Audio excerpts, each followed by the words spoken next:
right. Well, good morning, everyone. I hope you're all ready to go and have your coffee available today as we look at the regulations that impact our role as data managers.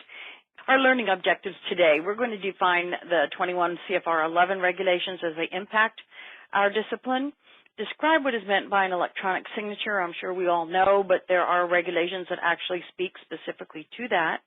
We'll list the components defining computerized systems and identify our role in the risk-based monitoring approach. That guidance has come permanent as of, I'm going to say, last year, I believe.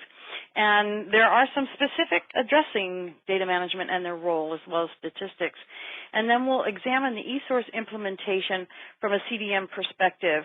And that actually is the first document that's up here, and I'll just bring that up for a minute. The Society for Clinical Data Management had a white paper on electronic source data in clinical investigations, and I will be referencing that during the course of this program. So as we all know, 21 Part 11 has been around since 1997, and everyone has been scrambling over the years to make sure that we're in compliance. Technology has taken great leaps and progressed significantly since the time that 21 Part 11 has been enacted.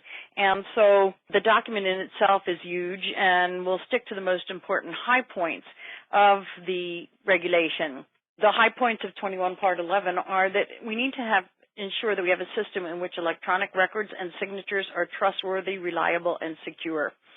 So if you have invented your own EDC or your own database CDMS to hold your data during clinical trials, you need to make sure that you have then a secure system. You have to make sure that you have all of the documentation that will lead anyone that would come to audit to ensure that you have your secure electronic records and the signatures that attach to the people that are actually signing off, like your principal investigator or the folks that are doing a review of, let's say, the case report form. And electronic signatures would be equivalent to the paper records and handwritten signatures that we would write on paper. There's actually a form that we fill out usually every year, sent to the FDA, which gives a sample of our own signature, but also then attests to the fact that our e-signature is equivalent to our written signature. Really integral part of 2111 was that the system has to discern invalid or altered records, and that basically is part of the audit trail.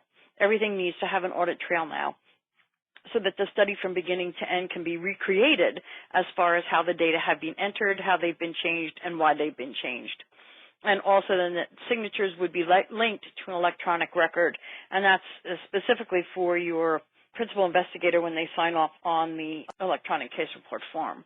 The FDA and the e-signature components, basically the FDA says that persons using electronic signatures and electronic records are required to file certification documents with the agency.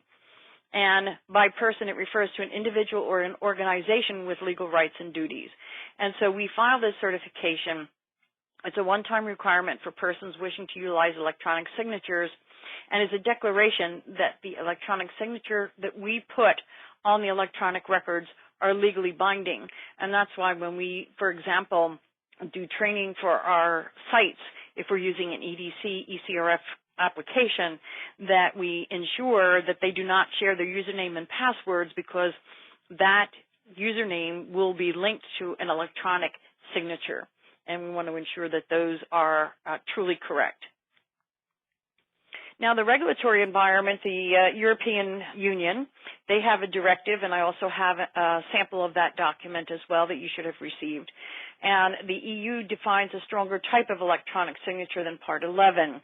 And theirs is a technology-neutral requirement, but they have a public key infrastructure, or PKI-based digital signatures that meet the EU requirements. If you are interested in reading more about this subject, the reference here is listed and is from the Applied Clinical Trials magazine, and it talks about the value of digital signatures in e-clinical applications. So there are definitions in this document, and basically from a data management concern, we have to make sure that if we are conducting international studies and that studies that will be submitted to an EU agency, that our CDMS is compliant with the regulations, so that we make sure that we have the appropriate e-signature component as well as the other 21 Part 11 compliance for audit trail.